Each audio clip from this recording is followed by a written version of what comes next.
Христианские притчи. Наследие святых отцов. Испытание веры.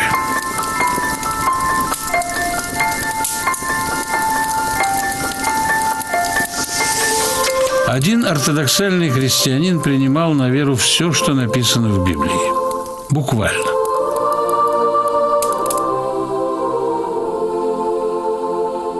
Однажды к нему с вопросом обратился ученый. Согласно Библии, Бог сотворил Землю 5000 лет назад.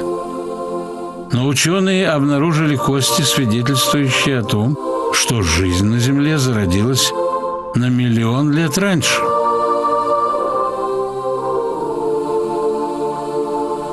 В ответ христианин сказал: когда Бог создавал Землю 5000 лет назад, Он намеренно оставил эти кости, чтобы испытать нашу веру и узнать, чему мы скорее поверим – Его слову или научному свидетельству.